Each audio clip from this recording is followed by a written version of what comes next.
రాఘవా, భోంచేద్దాం రారా.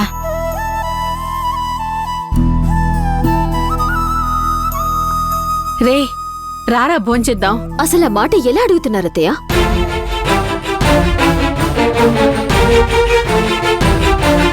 భోజనానికి రారా అని అడగడం కూడా తప్పేనా నీ దృష్టిలో?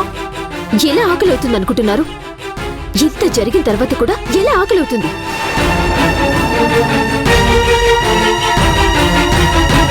కష్టపడి ఒక మంచి దారి వెతికి అందరం సంతోషంగా ఉందామని మా ప్రయత్నం మేం చేస్తే మీరు బాగుపడటం మాకిష్టం లేదు, మీతో ఉండటం మాకు అవసరం లేదు అని వాళ్ళ పాటికి వాళ్ళు వెళ్ళిపోయారు.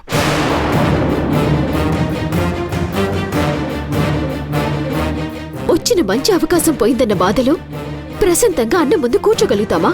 కడుపు నిండా తినగలుగుతామా?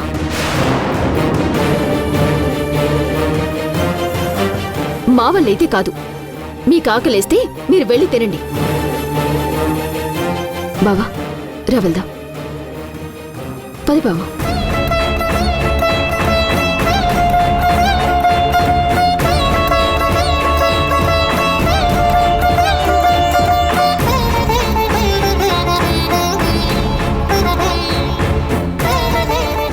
ఏంటమ్మా బాధపడుతున్నావా? ఇంత జరిగిన తర్వాత కూడా బాధపడకుండా ఎలా ఉంటానే? దాని బాధలో కూడా అర్థం ఉందిగా. క్షణాల్లో అందరి ఆనందాన్ని ఆవిరి చేసి వెళ్ళిపోయారు.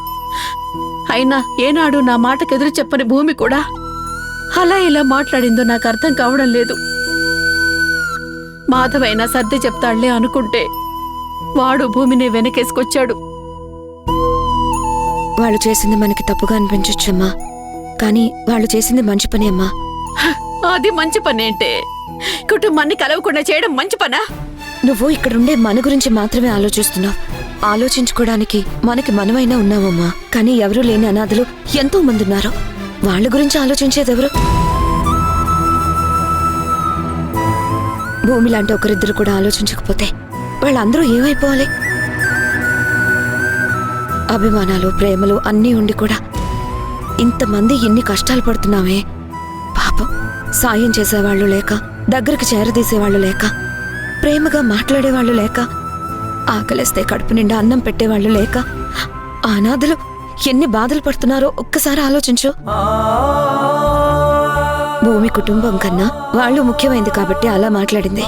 తన నిర్ణయం వల్ల వాళ్ళకు బాధ కలిగి ఉండొచ్చేమ్మా, కానీ వందల మంది జీవితాలు బాగుపడతాయి. వాళ్ళు చేసింది తప్పు కాదమ్మా. మనిషిగా సాటి మనిషి గురించి ఆలోచిస్తున్నారు.